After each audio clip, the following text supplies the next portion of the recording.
esteja convosco. Ele está no meio de nós. Proclamação do Evangelho de Jesus Cristo, segundo Lucas. Glória a vós, Senhor. Quando Jesus se aproximava de Jericó, um cego estava sentado à beira do caminho, pedindo esmolas. Ouvindo a multidão passar, ele perguntou o que estava acontecendo. Disseram-lhe que Jesus Nazareno estava passando por ali. Então o cego gritou: Jesus, filho de Davi, tem piedade de mim. As pessoas que iam na frente mandavam que ele ficasse calado, mas ele gritava mais ainda: Filho de Davi, tem piedade de mim. Jesus parou e mandou que ele levassem o cego até ele. Quando o cego chegou perto, Jesus perguntou: que queres que eu faça por ti? O cego respondeu: Senhor, eu quero enxergar de novo. Jesus disse: enxerga, pois, de novo, a tua fé te salvou. No mesmo instante, o cego começou a ver de novo, e Jesus seguia glorificando a Deus. Vendo isso, todo o povo deu louvores a Deus. Palavra da salvação. Glória a vós, Senhor. Aplaude para valer. Aplaude para valer. Aclamemos a palavra de Deus. Vai se sentando. Coloca a palavra sobre o seu coração e diz: não precisa mais de ti. Que as palavras do Santo Evangelho perdoem os nossos pecados. Amém. Meus irmãos, nessa tarde tão linda, em que nós celebrando esses 25 anos de Canção Nova, celebramos também o ponto alto culminante desse acampamento de oração para jovens. Desde sexta-feira, é maravilhoso ver esse rincão repleto de jovens, de adultos, de pessoas que querem e estão procurando fazer uma experiência pessoal do Senhor. Quem veio aqui esse final de semana, ao voltar para casa, sabe que pode testemunhar experiências lindas que o Senhor está nos proporcionando. Através das pregações, através das canções, através das orações, através do testemunho do irmão, através dessa alegria, o próprio clima que favoreceu, um ambiente maravilhoso. Mas é preciso dar um passo a mais. Nós precisamos ter a graça de fazer a experiência que fez esse cego de Jericó. Jericó, a cidade mais antiga da terra, a cidade que ainda existe até hoje. Jericó, aquele lugarejo perigoso que fica entre Jerusalém, a Judéia e a Galileia. Jericó, os lugares perigosos dos assaltantes que provocaram aquele homem que foi socorrido pelo bom samaritano. Jericó, a cidade de Zaqueu. Aliás, esse episódio precede o grande encontro de Jesus com Zaqueu. E eu olho para esse episódio, a cura desse cego de Jericó, e vejo aqui um programa de vida para todos nós. Mostra-nos 3 momentos. Hoje o Padre Jonas falava, naquela maravilhosa reflexão de hoje de manhã, nessa dinamicidade progressiva da nossa experiência de Deus. Do entusiasmo inicial, é preciso chegar à experiência da fé que vem pela provação. Significa que a fé é dinâmica, que fé é dar passos concretos, como refletíamos aqui mesmo anteontem, à tarde na nossa missa. Nós vemos 3 estágios nesse texto. O cego ouve falar em Jesus. Ele começa a escutar um burburinho, e aí vem a curiosidade. Que barulho é esse? Esse é o primeiro estágio, o estágio da curiosidade. O estágio do oba-oba. Das pessoas que gostam de ir só pelo aspecto da festa. Daqueles que ficam na superfície. Daqueles que não deixam o fogo purificar.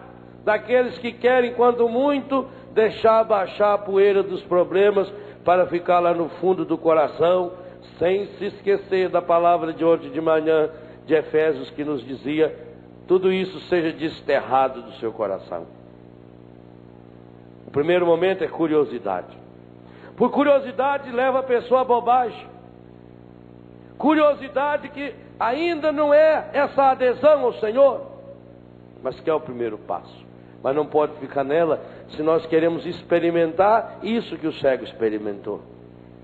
Quando ele ficou sabendo que era Jesus, ele tem um primeiro momento de ir ao encontro do Senhor. Ele quer ir ao encontro do Senhor, ele quer tocar o Senhor.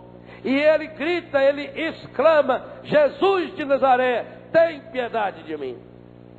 Porque aquilo que ele ouviu de Jesus, aqueles comentários que ele havia ouvido de Jesus, porque quando Jesus vinha caminhando à frente de Jesus, iam os seus comentários, os comentários, assim como quando a gente vai pregar numa cidade, as pessoas dizem: olha, vem participar do encontro, porque vem lá o padre fulano de tal, e ele prega, e ele faz isso, e ele faz milagre, ele faz cura, vem porque vai ser uma maravilha, aquele cantor vai estar lá, fulano vai estar lá. Então era assim com Jesus também. Quando esse cego descobriu é o tal de Jesus que eles tanto falam, ele começou a gritar: Jesus, filho de Davi, tem piedade de mim. E aí vem os problemas já, que ele tem que enfrentar. Os que estavam perto dele mandaram que ele ficasse quieto. O encardido já estava ali. Não fica berrando não, rapaz, você está atrapalhando ele. E ele continua berrando, ele berra tanto que Jesus chega perto dele. E aí vem aquela... Jesus tem o humorismo na veia. Eu acho excepcional que quando esse cego, berrando desesperado, chega, Jesus vira e fala para ele: o que você deseja? Que pergunta mais idiota, meu Deus. Será possível que ele queria recitar a poesia? Eu queria recitar a poesia ao Senhor, mestre. Queria pedir um autógrafo aqui no meu livro. Não é? Não parece o óbvio do óbvio? É claro que eu quero ver. É? Então vê. Então abre o olho. Jesus devolve o humorismo para ele.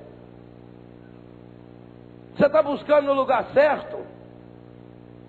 Meu irmão, minha irmã, O milagre na Bíblia, gravem isso bem, o milagre na Bíblia é sempre uma resposta.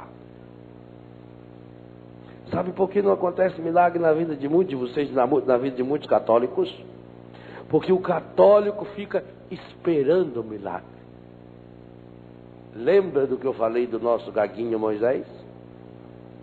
Você vê que a Bíblia tem uns modelos bacanas. Primeiro é um gaguinho, agora é um ceguinho. De vez em quando vai ser um manco lá.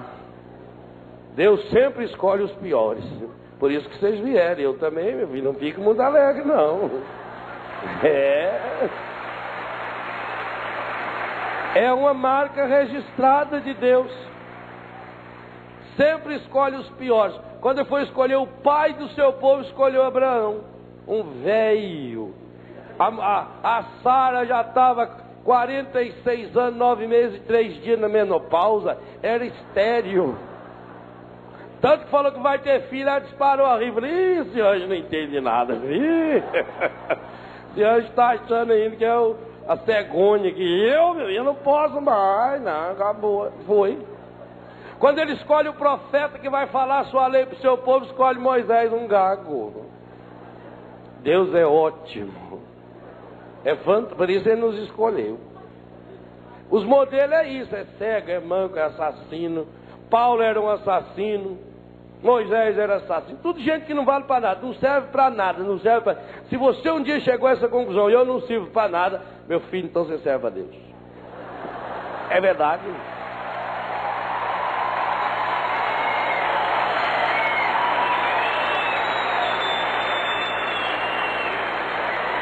Deus está acostumado já com esse tipo de coisa. Então aí os grandes santos, em primeiro lugar, foram grandes pecadores, mas que fizeram essa experiência. A experiência de um encontro do Senhor, de provocar. Então, o milagre na Bíblia é sempre uma resposta. Deus abriu o mar vermelho, mas foi Moisés que pisou na água. Jesus curou esse cego, mas foi uma resposta. O que você deseja? O que você está buscando? Eu quero ver, então abre o olho, meu filho. É resposta. Nas bodas de Caná, que milagre maravilhoso, transformou água em vinho. Eu já tentei fazer esse milagre, mas eu já tentei, não dá certo. Já pensou? Você pegar um garrafão d'água e faz uma reza, se ele vira uma cerveja geladinha assim. Mas não, esse milagre não consegui. Aquela coisa fabulosa. Jesus transformou a água em vinho. Mas quem foi buscar água? Foi ele. Os servos, 720 litros de água. O poço ficava pelo menos 1 quilômetro. 3 ou 4 homens andando 1 quilômetro, carregando 20 litros d'água, gente. Tenta fazer a experiência. Pega uma lata dessas de 18 litros, enche de água e põe no ombro, você vê. Esfola tudo esfolado. Ainda cai, molha, esfola, mais ainda é um terror. Fica com o ombro, 720 litros. Se eles fossem vagabundos, tivessem colocado lá só uns 100 litros de água, ia ter 100 litros de vinho. Deus sempre nos dá conforme a gente busca. O milagre é a resposta. A multiplicação dos pães, aquele milagre é lindo, lindo, lindo, lindo. O nome diz multiplicação dos pães. Aquele tanto de gente, parecia um acampamento aqui, a monteira de gente lá, né? Aí os apóstolos falaram assim: Senhor, tem que mandar o povo embora, Senhor. Não adianta esticar a palestra. Eles estão com fome, Senhor. Vamos gravar uma arrumadinha para dar comida para esse povo todo, Senhor. Jesus vira e fala assim: vocês mesmo devem dar de comer. Por quê? Porque Jesus viu um rapazinho. Vem cá você, meu filho. Olha que bonitinho esse menino aqui. Quantos anos você tem? 9 anos. Era um menino assim. Aí Jesus viu, senta ali assim, ficou olhando para mim. Eu sou Jesus agora. Vamos fazer o teatro aqui. Peça aqui.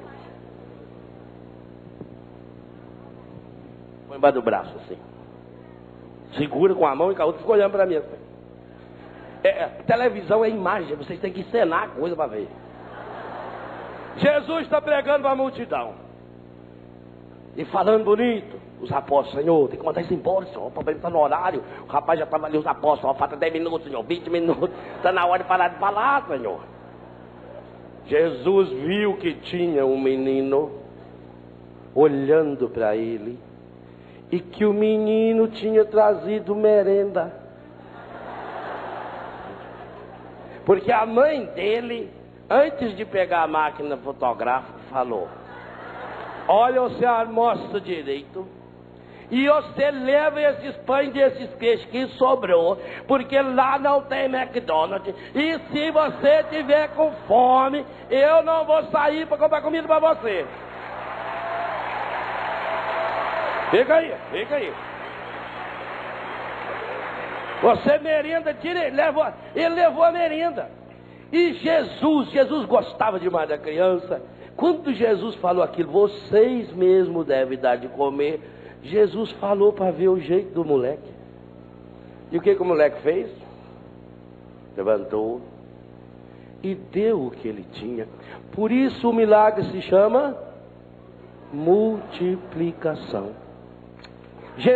Obrigado. Jesus podia ter feito uma cena linda. Jesus podia fazer um negócio que desse ibope. Claro, ele podia. Uai, o pai dele estava treinado para fazer, fez isso 40 anos, que eu já não ia saber. Ele podia falar: silêncio. Eu vejo que muitas pessoas estão com fome. Amém? Hoje eu vou pedir ao Pai, vocês agora estendam a mão na minha direção, põe a mão na testa, porque eu vou pedir ao Pai, e o Pai vai abrir essa nuvem, e dessa nuvem agora vai ser derramado pão em abundância para vocês. E aí ia começar a chover maná. O Pai estava treinado para fazer isso, fez 40 anos no deserto.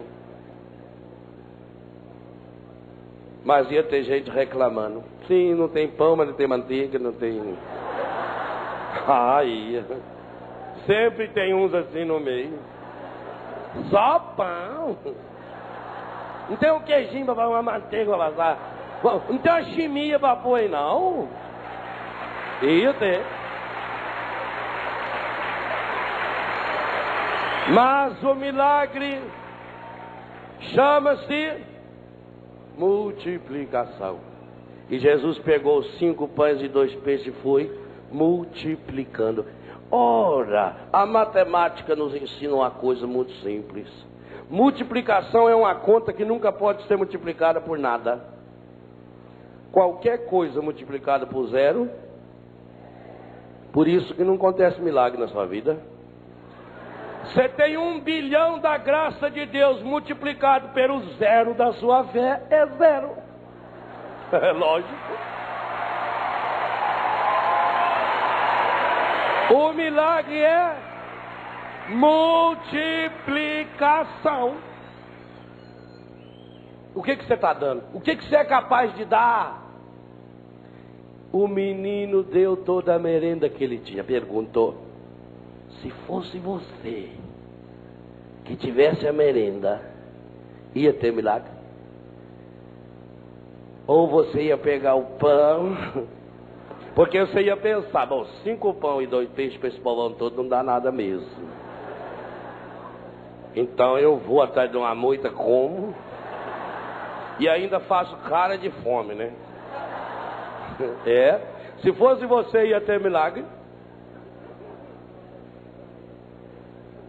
Por isso não tem. É uma lógica. Jesus parece engraçado, mas ele devolve o problema. Por isso que ele fala para o cego: o que você quer? Ou seja, mostra o que você quer. Não adianta nada você quer, com a boca você querer uma coisa, você dizer: ó, Senhor, eu quero isso. Mas na hora de arregaçar a manga você não quer nada. Você só quer para você, só quer para você, só quer para você. Na hora de servir, não quer. Milagre acontece quando acha um menino que tem coragem de partilhar o que ele tem. Por isso que na missa tem sempre coroinha. Eu adoro quando tem coroinha. Não é porque o padre é muito importante, que ele não pode pegar sozinho o pão e o vinho e botar. Né, Nelsinho, você que agora é o especialista, que formou acólita essa semana. O que simboliza aquele menino, aquela menina, o coroinho, o acólito, que traz o pão e põe em cima do altar? Eles simbolizam o menino que teve a coragem de dar merenda. O pão e o vinho é a merenda.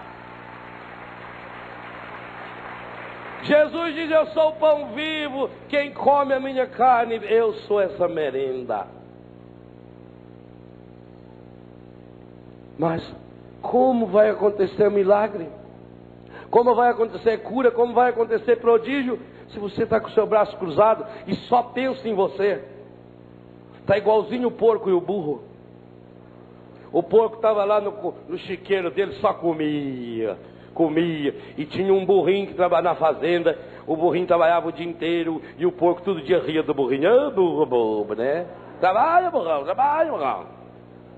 E o burro dizia: o que eu vou fazer? Eu tenho que trabalhar, meu filho?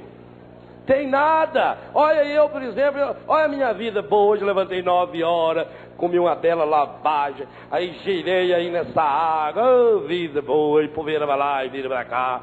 Você é bobo, por isso que você chama burro. Você devia te chamar de anta também, porque além de burro é anta. Onde você viu isso? É só não ir trabalhar. Você não está vendo que o patrão está fazendo você de besta, seu burro. Você faz isso uma anta. Agora, hoje põe a cangaia, amanhã põe isso. O burro, o que vamos fazer, né? Tem que trabalhar. Chegava de tarde o porco, aí trabalhou, hoje foi o quê? Cangalha, foi? Puxou a mão da lenha, carregou pedra, o que você ganhou, burro? Ainda ganhou alguns coices, né? Aí o burro já foi se deixando levar pelo porco. Falou: mas o que eu posso fazer, porco? O porco falou: usa a inteligência. Que os porcos e os burros conversam. Eles falam na língua deles lá, né? O que eu posso fazer? O porco falou: amanhã, quando o patrão vir buscar você para trabalhar, não vá. Aí que jeito? Manca, finge que está com a perna doendo. Será que dá certo? Claro que dá, rapaz. É claro que dá certo. Aí no dia seguinte o patrão veio logo cedo para pegar o burro. Tocava e pro outro lado, o burro mancava. Ih, rapaz. Problema sério no burro. Tocava e ele... Fala: o burro está com problema sério. Hoje não vai dar de trabalhar com o burro, não. Foi embora. E o porco falou: digo, eu não falei pra você. Com aquele mãozinho do porco, assim, joia, joia, viu? Deu certo aí, rapaz, viu? E o burro falou: deu certo. O patrão chegou em casa, chamou a mulher, falou: escuta, o burro está com problema na perna, não posso trabalhar hoje. Não, você esquenta a água que eu vou aproveitar para matar o porco.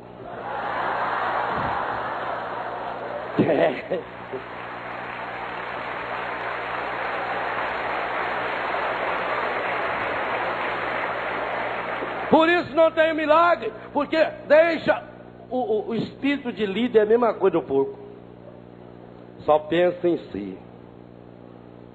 É preferível ser burro, porque foi o burro que levou Nossa Senhora para visitar a prima Santa Isabel. Foi o burro que levou Nossa Senhora de volta. Foi o burro que levou Jesus quando ele foi para nascer em Belém, trouxe de volta. Foi o burro que levou Jesus para o Egito. Ainda foi o burro que trouxe de volta. E quando ele foi entrar em Jerusalém, ainda entrou em cima de um burro. Prefiro ser burro. Agora, nós os burros devemos de ter um certo cuidado, porque quando o burro entrou em Jerusalém, o povo batia palma. Só que não era para ele, era para quem estava em cima dele. Então cuida quando a pessoa começar a te aplaudir também. Não pensa que é para você, não. Diz que aquele burrinho um dia resolveu voltar em Jerusalém, porque estava contando vantagem. Falou: rapaz, eu sou famosérrimo lá. Pois, olha, eu cheguei, fiz até fila, puseram pano para eu passar. Aí resolveu voltar o burro, o burrinho voltou, ninguém nem olhou no burro. Ele falou: que será, né? Povo ingrato. Quando leva Jesus, meu filho, você ainda ganha alguma coisa. Fora isso, não. Então, se há esse espírito de porco, já não faz espírito de porco? Quando Jesus expulsou o encardido, ele não mandou vir nos porcos. O filho pródigo, quando caiu no pecado, não foi cuidar de porco? Meu filho, então, está aí a palavra. Por isso que em Betânia não pode comer carne de porco. Viu? Aprendeu agora aqui, né? O milagre é uma resposta de Deus. Eu busco esse milagre. E busco como? Pela minha fé, pela minha adesão ao Senhor. Eu tenho que fazer a minha parte.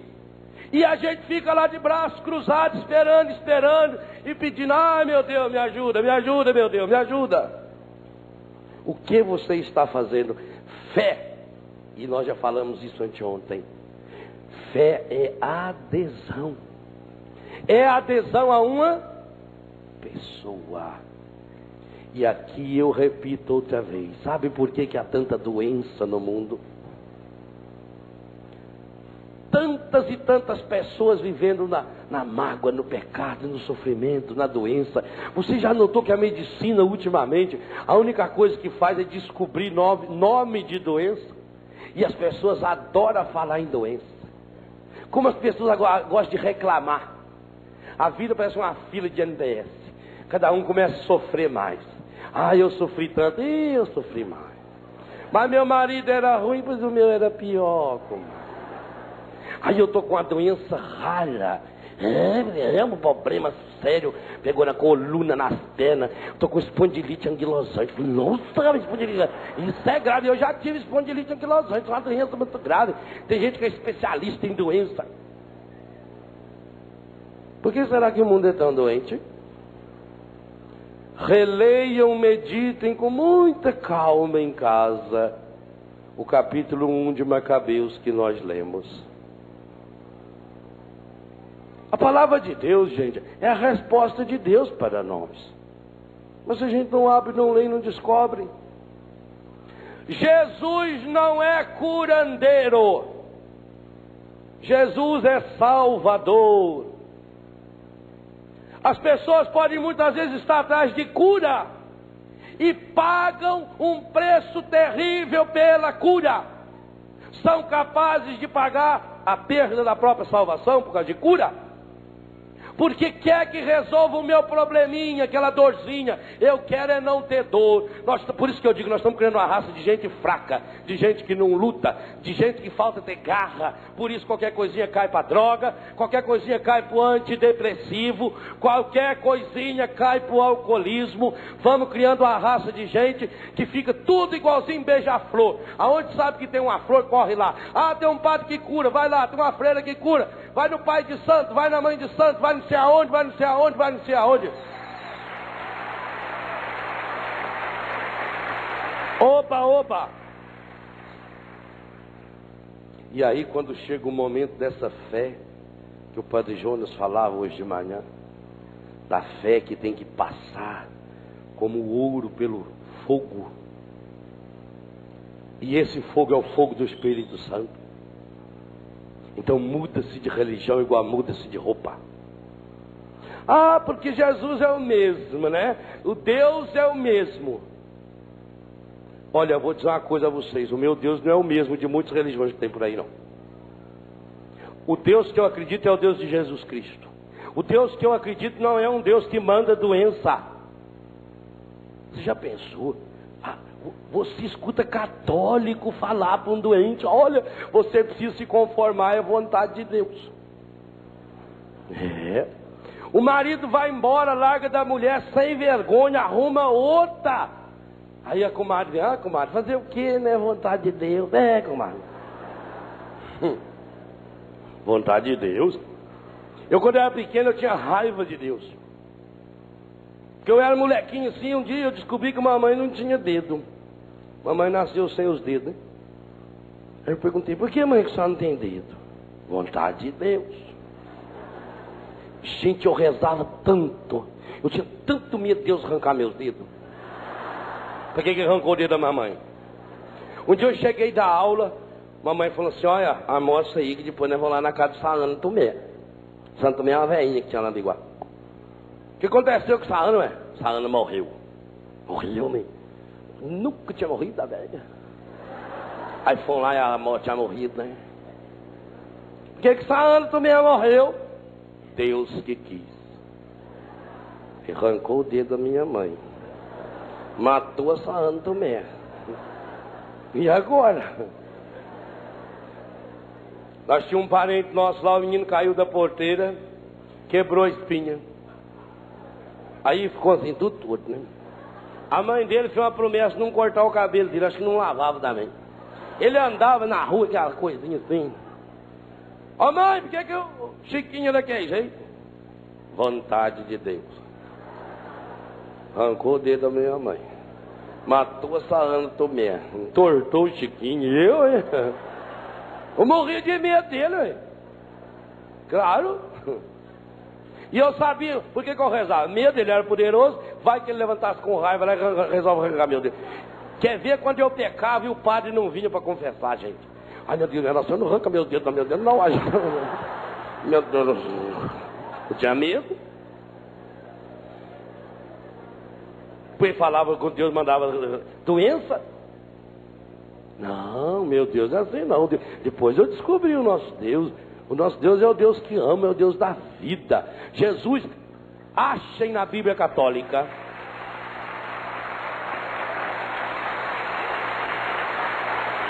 Achem na Bíblia Católica Jesus falando, você precisa se conformar com a doença. Achem na Bíblia Católica dizendo que Jesus falando que a doença foi Deus que mandou ou Deus que permitiu para você mudar de vida. Não, a doença é consequência do pecado da humanidade. A doença é consequência do nosso afastamento de Deus. A doença ofende a Deus, tanto quanto nos ofende. Ofende a Deus. A doença pode até ser um grande caminho para chegar até Deus, mas não vem com a história que foi Ele que mandou. Porque você imagina o seguinte, a mãe fala para o filho, filho, você não fica descalço, filho. O seu pai está construindo lá atrás, filho. Vai que você pisa lá numa coisa ruim, filho, você não pode. Meu filho põe sapato todo dia. Ah, meu filho, põe sapato. Mamãe não falou para pôr sapato. E ele não põe, né, criança, não obedece.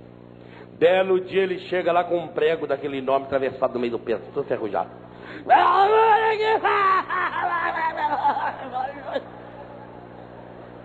Mamãe não falou.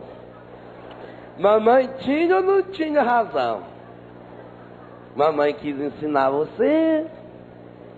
Olha, você fala assim, eu sou culpado. Ela fala,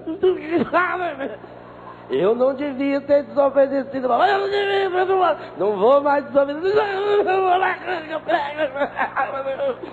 Vai ficar, filhinho, vai.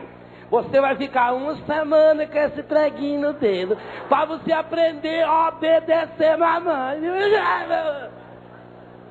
Essa mulher tinha que ser internada num hospício, gente. E como é que Deus faz isso, então? Como é que eu digo que Deus permite a doença em mim só para eu aprender? É isso. A Bíblia diz que Jesus curou todos os doentes. Todos. Lá não tem exceção. E quando eu leio todos. A minha diz que é todos. Aí eu fico pensando. Onde está o problema então? Em nós. Falta-nos um encontro pessoal, como o Papa João Paulo II fala, de olhos abertos, de coração palpitante com o Senhor. Falta a gente se despir do homem velho, arrancar do nosso peito esse coração de pedra, tirar esses nossos vícios, esses nossos pecados, a maledicência, a fofoca, a divisão, o egoísmo. Falta essa mudança. Esse novo céu e essa nova terra que foi profetizado para ser construído, ele será construído com gente que experimenta um Deus que ama, um Deus que cura, um Deus que sara, um Deus que liberta, um Deus que está vivo, um Deus que é o mesmo ontem, hoje e sempre. Um Deus que quer entrar na sua e na minha vida. Jesus diz, eu estou à porta e bato, eu estou batendo a porta, se você abrir eu entro. E nós católicos, eu já disse isso, não temos razão para desculpas, porque nós temos Jesus Cristo vivo. Gente, a Eucaristia é o encontro pessoal com Jesus Cristo vivo.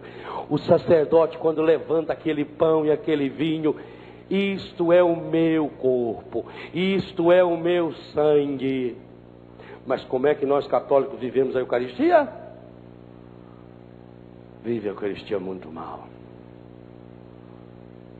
Você vai celebrar certas missas em alguns lugares, meu Deus, como diz o mineiro, é de dar dó. Aquele povo desanimado. coçando as... Olha lá, olha pra cá, conversa, aquela criançada correndo dentro da igreja, e a mãe não tá nem aí, né? Tem mãe que leva aquelas bolachas pra criança ficar comendo assim, aquelas bolachinhas Maria, que vai derramando aqui, tá aqui, vai ser crac, crac, crac. E o meu nervo vai subindo, vai subindo, vai subindo.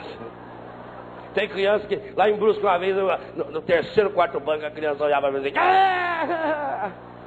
E os meus irmãos, Jesus, ah! Por fim eu olhei nela e falei, ah! Aí a mãe tirou ela pra dentro da igreja um pouco. Vivemos mal demais a nossa fé. Não nos preparamos para o encontro pessoal com Jesus na Eucaristia. Ô meu irmão, minha irmã, pensa um pouquinho. Você comunga Jesus. É o corpo e o sangue de nosso Deus. Vivo, vivo, vivo. Não é um pedaço de batata frita, não.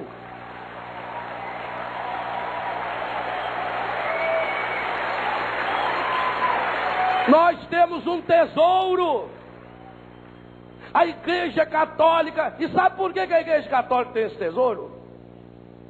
Não contem para os nossos irmãos separados, que são muito mais separados do que irmãos.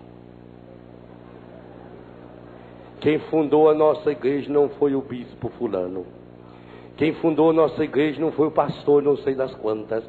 Quem fundou a nossa igreja não foi um fulano que teve visão não sei o quê. Quem fundou a nossa igreja foi nosso Senhor Jesus Cristo. Vou fazer o quê? Foi Ele. Ele que nos deu Maria como mãe. Ele, esta é a sua mãe. Ele nos deu a Eucaristia. Eucaristia que muito católico vai só quando está afim. Ah, eu não vou não porque o padre não é carismático. Olha meu filho, o padre pode ser até asmático. A Eucaristia, quem celebra é Jesus Cristo. É claro. O padre pega a hóstia ali e diz, isto é o meu. Ó, aqui é Léo, é Léo. Agora não, meu filho. Agora você respeita. Agora é Padre Léo. E Padre Léo, até quem não gosta de mim, até para falar mal de mim, vai ter que me chamar de padre. E Padre Léo não é um outro Cristo, não. É o próprio. É o próprio. E todos vocês, padres, quando o sacerdote vem aqui no altar, ele não age como se fosse o Cristo, é o próprio. Por isso ele diz, isto é o meu corpo, meu. É a boca do Léo, do Jonas que está falando, do Edmilson, do Cacá, é a boca nossa que está falando. Meu corpo, meu sangue. Na hora do sacramento da confissão, não é mais o Léo, o Jonas, o Edmilson, o Nenê, o Carlos, não. É Jesus. Por isso ele pode dizer para você, eu, a primeira pessoa, eu. Lembra do Nesta Capitinga? É eu mesmo. É o Senhor, é eu. Senhor é o Senhor, é eu.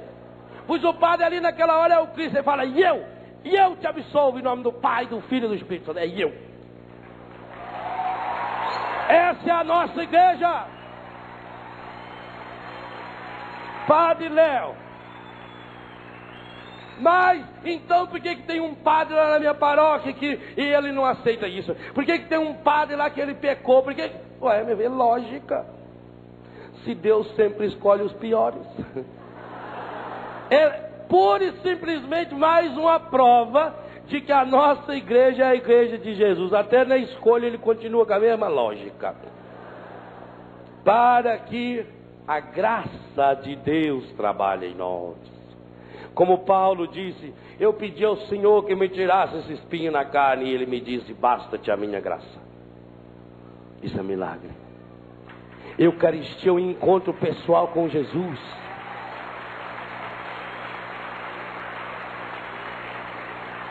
A transubstanciação, o Cristo que vai além da forma do pão e do vinho, ela acontece também na pessoa do sacerdote. ele age in persona Christi, na pessoa, é a pessoa do Cristo. O Espírito Santo é tão fabuloso, é tão maravilhoso, e é Ele que transforma o pão e o vinho, é Ele que nós invocamos. Daqui a 20 dias nós vamos invocar sobre o diácono, daqui a um mês sobre o outro diácono, daqui 2 meses sobre outros 3 diáconos da Canção Nova, em 2 meses vão ser padres. É o Espírito Santo, a oração consecratória, o bispo vai lá, vai impor as mãos, os outros sacerdotes vão impor as mãos, vai transmitir o mesmo poder que veio dos apóstolos, de Pedro, depois já de Paulo, que não era do grupo dos apóstolos, e veio para a história da igreja. É esse mesmo Espírito Santo, é o Espírito de Jesus, é o Espírito que o Senhor nos prometeu aqui ontem de manhã, quando nós meditamos Joel capítulo 3, esse Espírito prometido primeiro a vocês jovens, é esse Espírito que nós recebemos, é esse Espírito que depois vem sobre o pão e o vinho, transforma o pão e o vinho no corpo e no sangue do Senhor. É o mesmo Espírito Santo pelo qual nós podemos absolver cada um dos seus pecados, é o Cristo vivo, é o mesmo Espírito Santo que está presente na unção dos enfermos, no sacramento da reconciliação, no sacramento do matrimônio. É o Espírito Santo que trouxe você no dia do batismo e marcou você um selo. Nós estamos selados para o dia da redenção, tem uma marca. Nem o inferno tira essa marca. Essa marca é a marca de Deus em nós. Nada nem ninguém. E essa é a fé da Igreja Católica. Essa é a fé da igreja. O batismo imprime caráter. Ninguém tira, ninguém, nada nem ninguém. É uma marca que vai lá no profundo, lá no íntimo do nosso ser. Eu pertenço a um povo de Deus, eu pertenço a esse exército de Deus. Eu estou sendo convocado na construção desse novo céu, dessa nova terra, dessa civilização do amor. É para isso que o Senhor nos trouxe a essa multidão maravilhosa aqui, e pela televisão, essa multidão que se amplia não sei quantas e quantas vezes pelo Brasil inteiro. Meu irmão, minha irmã, é aqui que acontece o milagre. Então hoje nós precisamos nos convencer de que nós somos esse cego e berrar ao Senhor: Senhor Jesus, tem misericórdia de mim, tem piedade de mim, Senhor. Eu sou pecador, eu quero ver, Senhor. Eu quero enxergar esse mundo novo, eu quero enxergar as pessoas com os olhos diferentes. Eu quero, Senhor, eu quero começar essa vida nova hoje. Eu quero tocar o seu coração, Senhor.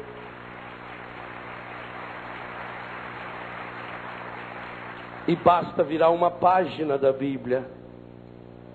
A continuação desse evangelho em Jericó ainda é maravilhoso. É o encontro de Jesus com Zaqueu. Zaqueu era uma tampinha de gente, um toquinho de marrabote. Eu estava estudando a personalidade de Zaqueu. Zaqueu era um ladrão. Por que será que Zaqueu ficou assim? Falta de cura interior. Para o judeu é muito importante a figura do homem, a masculinidade. O homem é o centro da vida do povo judeu. Imagina o Zaqueuzinho, aquela tampinha, aquela coisinha petitinha, feinho, magrinho, mirradinho, e não ia dar nada na vida. Turma tinha cada apelido para o Zaqueu: sapinho, estacionamento de sapo, toquinho de marrabote. Ah, Zaqueu, tá frio embaixo, como é que tá a temperatura aí, meu filho? E Zaqueu foi crescendo cheio de mágoa. Eu queria ser grande, eu queria ser grande, eu queria ser grande. E como ele não podia ser grande no tamanho, ele começou a descobrir um jeito de ser grande, roubando. Quando eu for rico, eu quero ver se a mulherada não vai tudo gostar de mim também. Porque o Zaqueu daquele jeito não ia achar nem mulher que ia querer casar com ele. Um homem fraquinho, uma grecelinha assim, uma feinha. E Zaqueu começou a roubar, e ficou importante. Ficou doutor José Aqueu. Não é mais Zaqueu assim, porque aquele fuzíndio, não. Doutor José Aqueu, um homem chique, um homem importante. Ladrão. Mas continuou aquele vazio no coração dele, ele não era feliz. Quando ele ficou sabendo de Jesus, igualzinho esse cego, ele queria ver Jesus, ele foi lá, mas aquilo era um acampamento, aquele tanto de gente, e ele não conseguia ver, ele levantava o pezinho assim, queria ver Jesus e não via nada.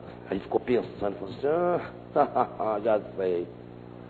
Ele vai sair aí pelo palco, vai descer a escada, vai sair, eu vou esperar ele ali perto do Moisés, o guarda, fica ali.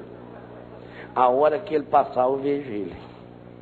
Vocês não fazem isso aqui para ver o Padre Jones? Não faz isso? Não vão lá? É a mesma coisa. Só que ele não tinha essa segurança toda, ele subiu numa árvore, ficou lá em cima, lá, olhando Jesus. Jesus vem vindo, aquele povo todo vem vindo, e para na frente do Zaqueu. Você imagina a perninha dele. E Jesus olha para cima, você imagina a caixa do Zaqueu. Jesus olha e fala assim: Zaqueu, desce da árvore. Ele não desceu, ele caiu. Falou: hoje, Zaqueu, eu vou jantar na sua casa. Ah, gente. O Zaqueuzinho, que a perninha torta, levantou a túnica e saiu correndo, disparado e correndo. Aquilo parecia um toquinho de uma racabode assim. Ele ia levantando poeira e correndo. E ele chega em casa suado, cansado, e começa a chamar a esposa: Zaqueia, corre aqui, mulher, vem cá, Zaqueia. Zaqueia, vem aqui, Zaqueia, corre aqui, Zaqueia. Que foi, bem? Que foi? E ele tá vindo jantar aqui em casa, Zaqueia. O Jesus vem jantar aqui.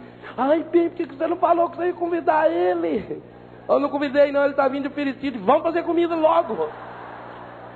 Onde estão as crianças? As crianças estão lá fora. Vou chamar Zaqueuzinho, vem aqui, Zaqueuzinho, você vai tomar banho, limpa esse nariz, rapaz. Você está muito feio desse jeito, você olha que o homem chegar. E outra coisa, a hora que chegar, vocês não me dão um beijo, hein?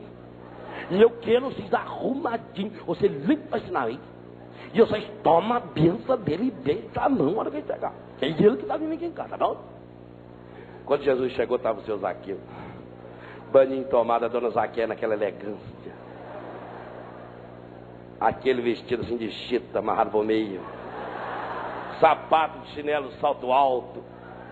Que esse carcanhar tudo rachado. Lá, filho. O Zaqueuzinho, a Zaqueinha. Jesus chegou, deu 3 beijinhos cada um, jantou. Na hora de ir embora, Jesus não falou nada do pecado dele. Jesus não perguntou nada do passado dele. Jesus não recitou nenhum versículo da Bíblia para ele. Jesus sentou, ficou do mesmo tamanho dele. Jogaram conversa fora até não poder mais. Comeu muito bem. Pegou bem a foto. E na hora de ir embora, quando Jesus falou: agora está na hora, gente, porque vocês sabem que amanhã é dureza, eu tenho que seguir a viagem, eu tenho que chegar a Jerusalém. Na hora de ir embora, o Zaqueu levantou e falou assim: Senhor, se eu pequei, todo mundo sabia que ele pecava, menos ele. Eu vou devolver até 4 vezes mais. Que conversão, hein?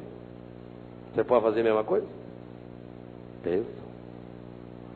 Jesus olhou e disse: ô Zaqueu, hoje, a salvação entrou na tua casa.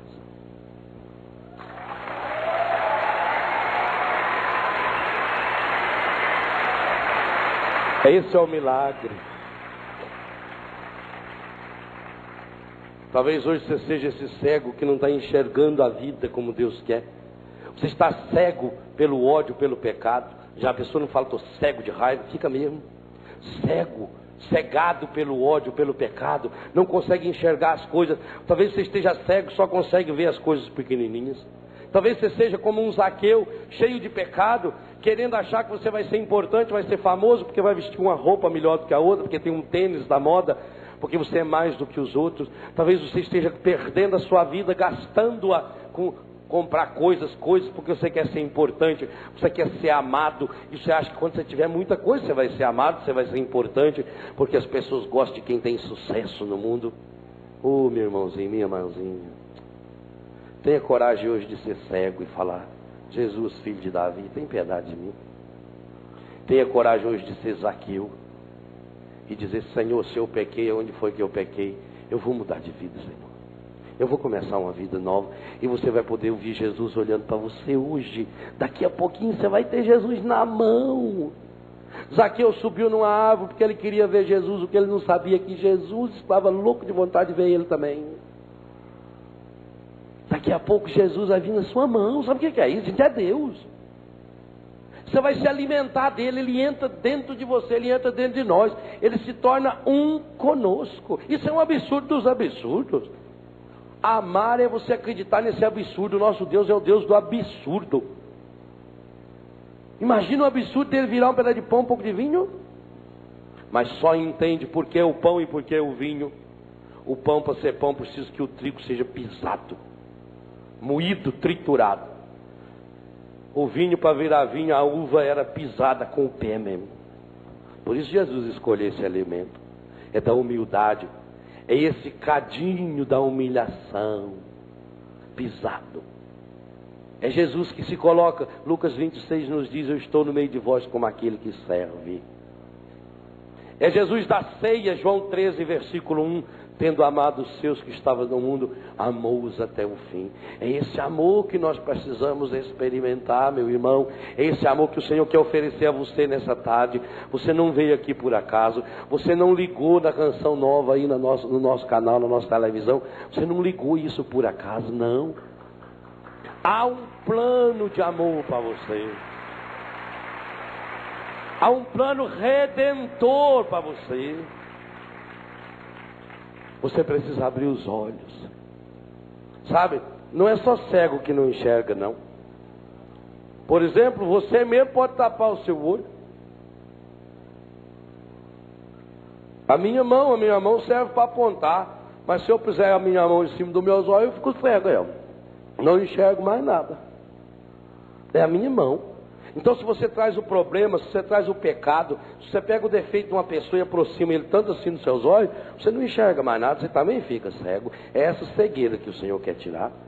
O Senhor quer tirar essa cegueira também, que faz com que a gente não enxergue o seu plano de amor em nossa vida, que a gente não experimente a sua misericórdia, e não permite que Ele vá nos curando, nos sarando, mostrando o seu poder e transformando a nossa vida. O nosso Deus quer nos libertar, o nosso Deus quer nos sarar. E o nosso Deus dá provas disso. Dentro da nossa igreja nós temos todos os dias, 24 horas por dia, a presença real de Jesus no Santíssimo. Que coisa maravilhosa. Ah, que coisa fabulosa.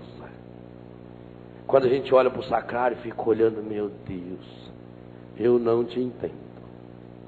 Que amor. Por minha causa é capaz de ficar nesse caixotinho de madeira aí dia e noite.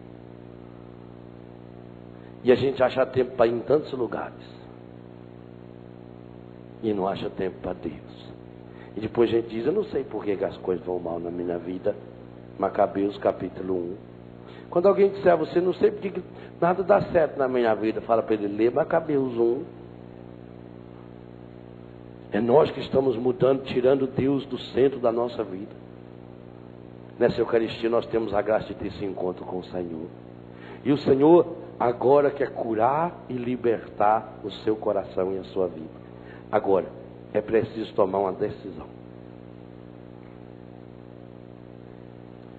O cego tomou uma decisão.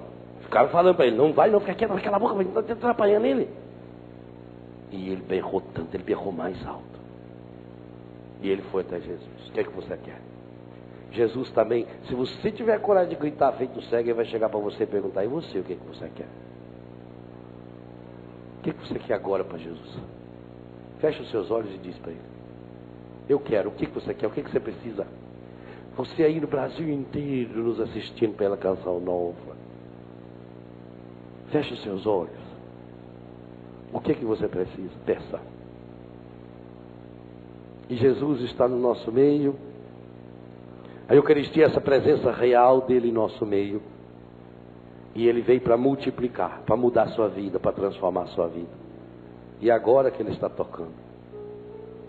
É agora que ele está tocando no seu coração e na sua vida, para fazer essa obra nova de restauração. A grande cura que o Senhor nos quer é a restauração. Deixa o Senhor restaurar a sua vida agora. O cego voltou a enxergar na hora. Zaqueu foi perdoado na hora. O Senhor quer restaurar você agora. E se você acredita mesmo, não abra o seu olho não. Entregue o seu coração para Jesus.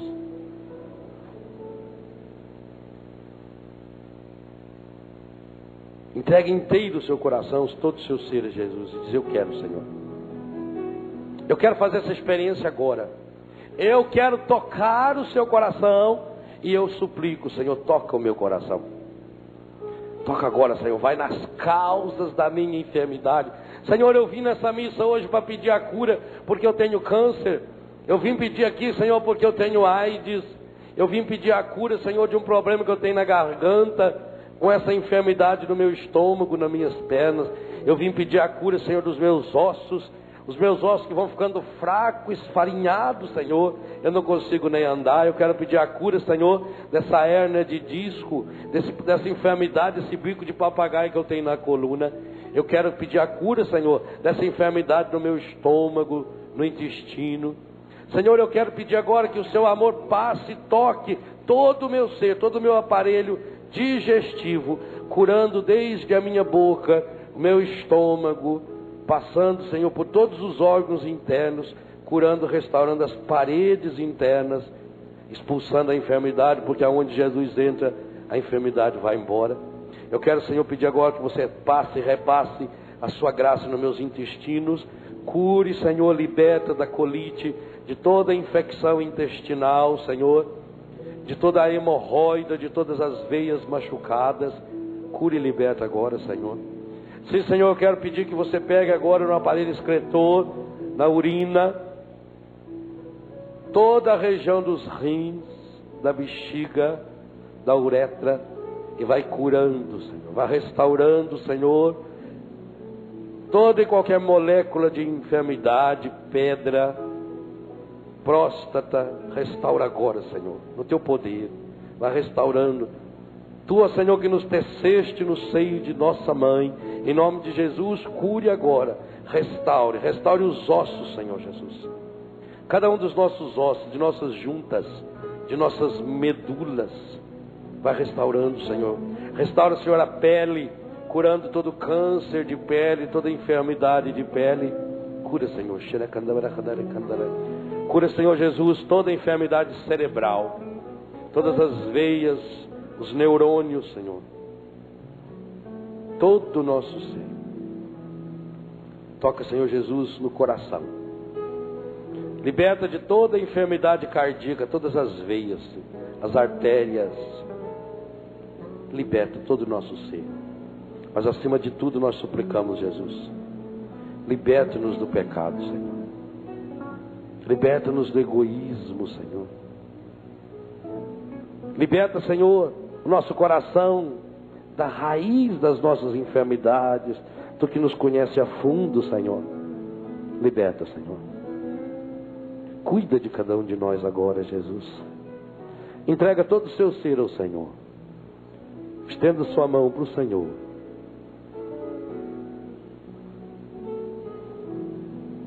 Toca, Senhor Jesus, com teu poder, com tua graça, com tua misericórdia.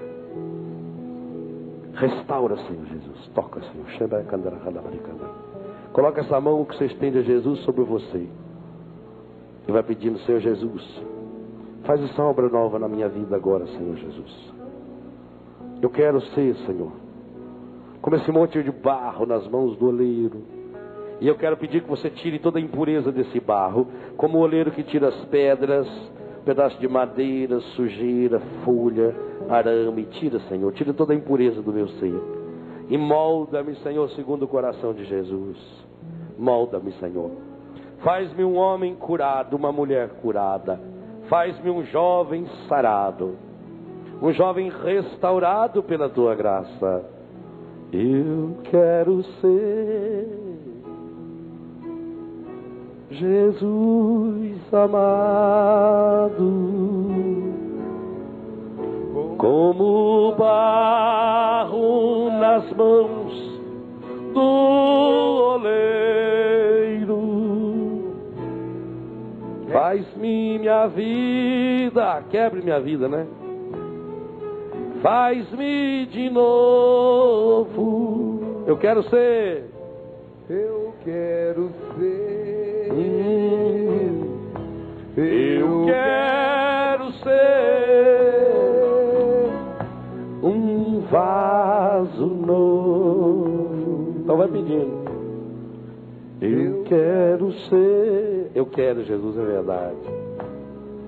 Jesus amado. como barro nas mãos do oleiro. Rompe minha vida, faz-me de novo. Eu quero ser, hoje eu quero ser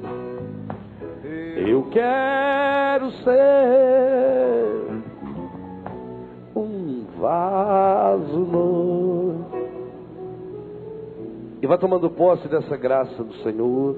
Eu quero pedir que você não aplauda, que você continue nesse mesmo espírito de oração. Porque esse Deus que nos ama, que quer nos curar, esse Deus que quer fazer você esse vaso novo, Ele sabe que há muitas impurezas nesse barro, e Ele quer libertar agora, Ele quer purificar agora, Ele quer restaurar agora, porque essa é a missa e esse é o momento da cura e da libertação. Ele quer libertar de todas as amarras, Ele quer desfazer tudo isso que está prendendo você, essas amarras ao seu passado, essas amarras ao seu presente, as amarras ao pecado, as amarras à sua sexualidade vivida de modo errado. Todas essas amarras Ele quer libertar. E o sacerdote, o Padre Jonas agora, o que preside a Eucaristia, é ele que em nome do Senhor, falando pela boca do Senhor, Ele quer libertar cada um de nós dessas amarras. Então vamos tomando posse, abrindo nosso coração e pedir: vem, Senhor, eu quero ser, Senhor, como esse barro nas mãos do oleiro. Rompe minha vida, faz-me de novo. Eu quero ser